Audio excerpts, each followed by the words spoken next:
ఈ మధ్య కాలంలో హెల్త్ కాన్షియస్ బాగా పెరిగిపోయింది. రకరకాల వీడియోలు చూస్తున్నాం, రకరకాల వంటలు చేస్తున్నాం, వంటల్లో వాడే చాలా ఐటమ్స్ కూడా మార్చేస్తున్నాం. ఈ రీసెంట్ డేస్లో చాలామంది నార్మల్గా వాడే టేబుల్ సాల్ట్కు బదులు Himalayan pink salt, sea salt వాడుతున్నారు. అయితే ఈ ఉప్పు తీవ్రమైన ఆరోగ్య ముప్పుకు దారితీసే ప్రమాదం ఉందని దేశవ్యాప్తంగా వైద్య నిపుణులు హెచ్చరిస్తున్నారు. దశాబ్దాల క్రితం మన దేశం విజయవంతంగా ఎదుర్కొన్నటువంటి ఈ అయోడిన్ లోపం సమస్య మళ్ళీ ఇప్పుడు తిరగబెట్టడానికి ఈ పింక్ సాల్ట్ వాడకమే ఒక ప్రధాన కారణంగా వారు అభిప్రాయపడుతున్నారు.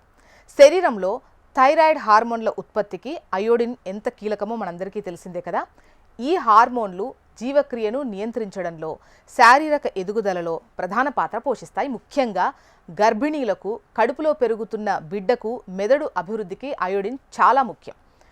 సాధారణ టేబుల్ సాల్ట్లో ప్రభుత్వం నిర్దేశించినటువంటి మోతాదులో అయోడిన్ను ప్రత్యేకంగా కలుపుతారు. కానీ సహజ సిద్ధంగా లభించేటువంటి ఈ పింక్ సాల్ట్, సీ సాల్ట్స్లో ఈ పోషకం నామమాత్రంగా ఉంటుంది. ఇది శరీర రోజువారీ అవసరాలకు ఏమాత్రం సరిపోదు అని నిపుణులు స్పష్టంగా చెబుతున్నారు. భారత ప్రభుత్వం 1960 నుంచి జాతీయ గాయిటర్ నియంత్రణ కార్యక్రమం కింద ఉప్పును అయోడైజ్ చేయడాన్ని ప్రోత్సహిస్తోంది.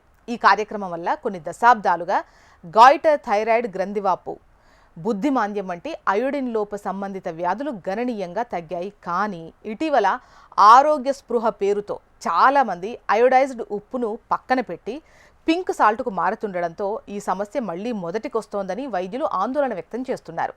ప్రపంచ ఆరోగ్య సంస్థ సైతం అయోడిన్ ప్రాముఖ్యతను పదే పదే నొక్కి చెబుతోంది. కేవలం ఫ్యాషన్ను, అశాస్త్రీయ ప్రచారాలను నమ్మి పింక్ సాల్ట్ను వాడటం ఆరోగ్యానికి హానికరం అని నిపుణులు స్పష్టం చేస్తున్నారు. ప్రతి ఒక్కరూ తప్పనిసరిగా అయోడైజ్డ్ ఉప్పునే తమ వంటల్లో వినియోగించాలని గట్టిగా సూచిస్తున్నారు. అయోడిన్ లోపాన్ని నిర్లక్ష్యం చేస్తే దీర్ఘకాలంలో థైరాయిడ్ సమస్యలు, ఊబకాయం, పిల్లల్లో మానసిక ఎదుగుదల లోపించడం వంటి తీవ్ర పరిణామాలు దారి తీయొచ్చు అని హెచ్చరిస్తున్నారు.